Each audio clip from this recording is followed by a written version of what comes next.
Hi guys, welcome to my channel. Today we're going to talk about some financial news and financial events happening around the markets. All right, so let's just jump right into it. Once and for all, Barbie and Oppenheimer gave North American movie theaters the best weekend since Avengers Endgame arrived 4 years ago. Greta Gerwig's Barbie pulled in $155 million, good for the best opening of the year and the best domestic opening for a woman director in history. Oppenheimer, Chris Nolan's saga about the father of the atomic bomb, grossed $80.5 million. The movie industry will cheer to Barbenheimer until the champagne runs dry, because there's little else worth celebrating.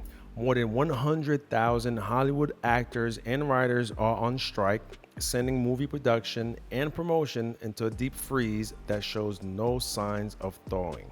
Elon Musk is Xing out Twitter's bird. Musk said that he's going to replace Twitter's famous bird logo with the company calls his most recognizable asset with an X as soon as today. Ditching Twitter's classic branding is the clearest indication yet that Musk intends to create an everything app under a new company called X Corp. But whether its logo is a bird or an X, the social media company remains in deep financial hole. Just last week, Cathie Wood's ARK Investment Management wrote down its stake in Twitter by 47%. All right. So there seems to be a fascination here with the X, with Mr. Musk here, because one of his business ventures back in 1999 was known as X.com, which was an online banking platform. Just 3 years later, Mr. Musk made $165 million when X.com by then merged with PayPal, which was then bought by eBay. All right, so he also owns X.com domain name, which now redirects to Twitter. Mr. Musk is also chief executive of SpaceX, the commercial American aerospace company founded in '02. Mr. Musk also recently launched his long-awaited artificial intelligence startup XAI in a bid to build an alternative to ChatGPT. And also his firstborn son names X. Final Fed rate hike. The Federal Reserve will likely announce another interest rate increase this week, but this could be the final hike in its 16-month quest to bring down inflation. If the Fed hikes 25 basis points as expected, interest rates could be at their highest level since 2001. Corporate America's A-list will report Q2 earnings this week, including Meta, Alphabet, Microsoft, McDonald's, Coca-Cola, and ExxonMobil. In all, about 1/3 of companies in the SP 500 will give financial updates over the next 5 days, so we should get a good look into the health of a bunch of different industries.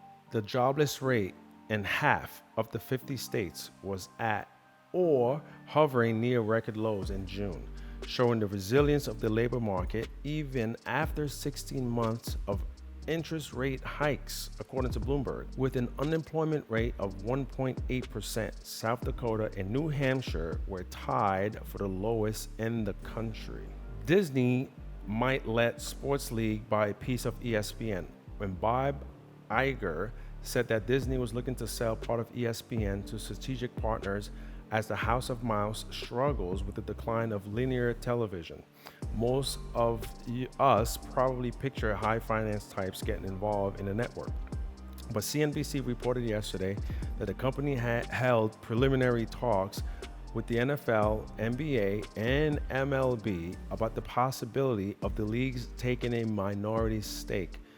Disney, which owned 80% of the network, will be open-minded about who the partner could be, Iger previously said. Amazon will invest $120 million to build its satellite processing facility at NASA's Kennedy Space Center in Florida, as the company prepares to launch the first satellite for its Project Kuiper internet network, the tech giant announced on Friday. Grain prices rise after Russia targets Ukraine exports. All right, so Russia has been attacking Ukraine port cities all week after pulling out of a year-long agreement that allowed cargo ships to safely haul grains from Ukraine through the Black Sea. Ukraine is a major wheat, corn, and oilseed export, especially to countries in Africa and the Middle East. So grain prices have risen considerably over concern of possible shortages. All right, so basically, Russia is saying the reason why they're doing this is because Ukraine is using the Black Sea to attack Crimea, attack bridges, and so on and so forth. So just to give you guys a little bit of background on that one. Skims soared to $4 billion valuation. Skims, the shapewear and intimate brand founded by Kim Kardashian, reached a $4 billion valuation this week, according to the New York Times. Now worth more than twice Victoria's Secret's, Skims is getting ready for its call up to the big leagues in IPO. The company is expecting $750 million in sales this year and is planning on extending into men's clothing and opening physical stores, CEO Jen Greed told the New York Times. Would you wear an outfit, I guess, clothing from Kim Kardashian that, she makes shapely women's clothing? I'm actually curious to see what kind of merchandise and what kind of stuff should be coming out for men. Blackstone became the first private equity firm to manage $1 trillion in assets. Despite Blackstone's growth, its size is dwarfed by BlackRock Inc., which Blackstone helped launch in 1988 before parting ways.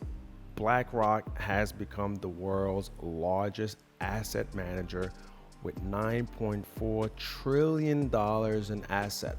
Also, BlackRock is also the company that's pushing hard ESG as well. I'll do a video about that. I'll dive more into ESG in another video.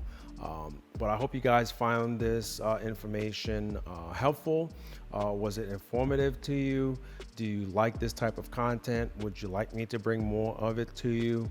Please leave a like, hit the subscribe button, and I'll see you soon.